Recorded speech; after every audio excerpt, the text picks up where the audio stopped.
अस्सलामुअलैकुम बच्चों, कैसे हैं आप? उम्मीद करती हूँ खैरियत से होंगे।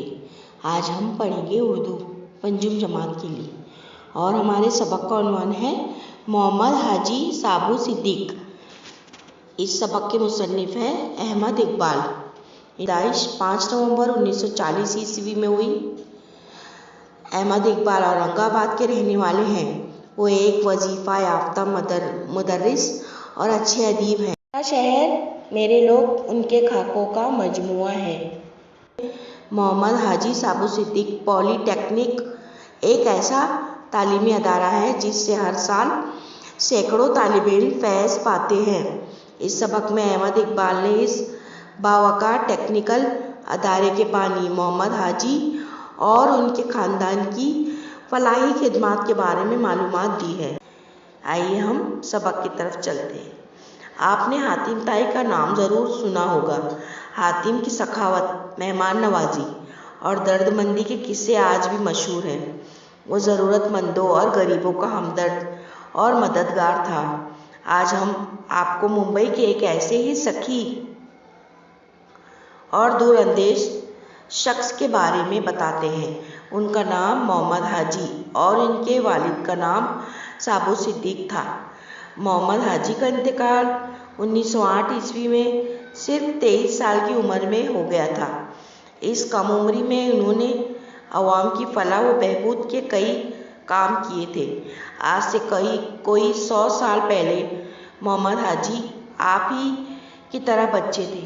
इनके वालिद साबू सिद्दीक शक्कर के बहुत बड़े ताजिर थे। ये वो ज़माना था जब हमारे मुल्क में शक्कर के कारखाने नहीं थे। मॉरिशस से शक्कर दरामद की जाती थी। उनका कारोबार लाखों में नहीं करोड़ों में था।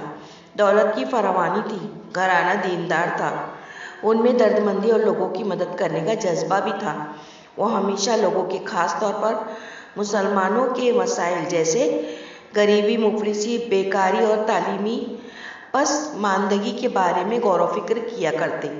वो सोचते थे कि मुसलमान नौजवान तालीम के साथ साथ कोई हुनर भी ज़रूर सीखें ताकि माशरे में बाइज़्ज़त ज़िंदगी गुजार सकें।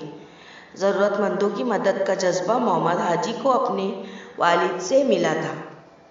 जब मोहम्मद हाजी की उम्र सिर्फ 20 साल की थी, उनके वालिद का इंतकाल हो गया। वो करोड़ों की जायदाद और कारोबार के मालिक बन गए। मोहम्मद हाजी साबू सिद्दीक ने मिल्लत की भलाई के लिए सबसे पहले सीनत व हुर्फत का स्कूल खोलने का इरादा किया। ये वो ज़माना था जब मुल्क में कोई ऐसा स्कूल न था जहाँ तुलबा को मुख्तलिफ़ किस्म के हुनर सिखाए जाते हों। मोहम्मद हाजी साबू सिद्दीक ने इस तरह के स्कूल के क़याम का इरादा ही नहीं किया, बल्कि इस अजीम मकसद के लिए 18 लाख रुपए बैंक में जमा भी करा दिए। इस ज़माने में ये बहुत बड़ी रकम थी।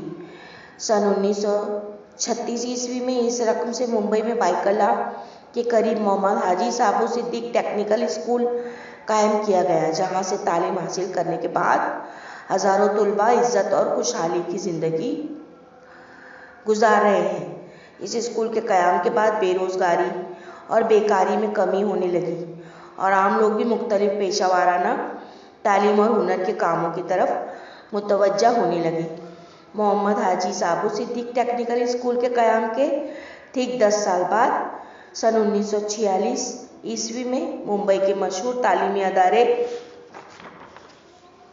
अंजुमन इस्लाम ने इस स्कूल का इंतज़ाम अपने हाथ में ले लिया।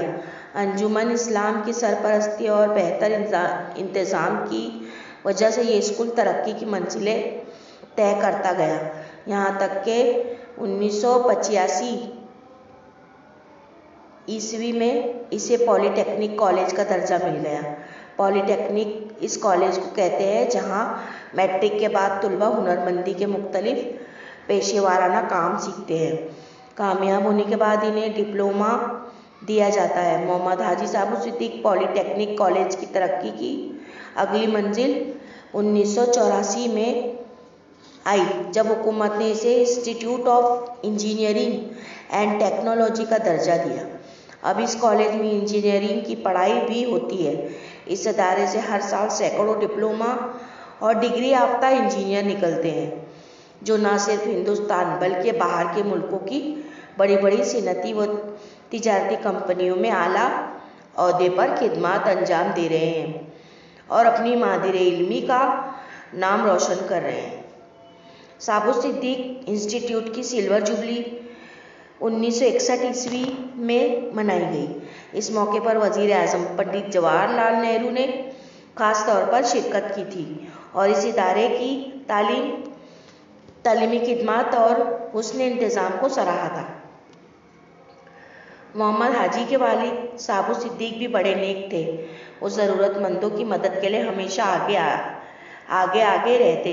यूँ तो उनके खिदमत खल्क़ के बहुत से काम हैं, लेकिन इनका सबसे बड़ा कारनामा हाजी साबो सिद्दीक मुसाफिर खाना है, जो हज के लिए जाने वाले मुसाफिरों के लिए बनवाया गया है। आपको एक बात और बताते हैं, वो ये कि आजकल लोग हज के लिए मुल्क के मुख्तलिफ हिस्सों से हवाई जहाज़ के ज़रिए जाते हैं। इससे पहले लोग मुंबई की बंदरगाह से पानी के जहाज़ के ज़रिए हज के लिए जाते थे, इसलिए लोग महीना 1.5 महीना पहले मुंबई पहुंच जाया करते थे। समुद्री जहाज़ से सफ़र के लिए भी 15-20 दिन का अरसा लगता था। ऐसे में हज के मुसाफिरों की सहूलत के लिए साबो सिद्दीक ने मुसाफिर खाना बनवाया था। साबो सिद्दीक ने रफ़ाए आम के और भी काम किए हैं। मसलन इन्होंने एक अस्पताल बनवाया जहां नौमौलूद बच्चों और इनकी माँओं की देखभाल और इलाज मुआलजे का इंतज़ाम है। इसी के साथ इन्होंने एक सैनिटेरियम भी बनवाया था। उनके भाई आदम साहब ने मुंबई के मदनपुरा में बड़ी मस्जिद बनवाई। इन्हीं के ख़ानदान की एक खातून ने भी एक मस्जिद तामीर करवाई थी। मोहम्मद हाजी साबो सिद्दीक और इनके ख़ानदान ने लोगों की भलाई और बहबूद के बहुत से काम किए हैं। इस ख़ानदान ने अपनी फलाही खिदमत का एक ऐसा विरसा छोड़ा है जो हमेशा कायम रहेगा। मुल्क के लोग इनके एहसानों को आज भी याद करते हैं और इनके हक़ में दुआएं खैर करते हैं। अच्छा बच्चों, मैं उम्मीद करती हूँ आपको ये सबक अच्छी तरह समझ में आ गया होगा। अब हम फिर मिलेंगे अपने एक नए वीडियो के साथ। अल्लाह हाफिज़। Please subscribe the channel and press the bell icon.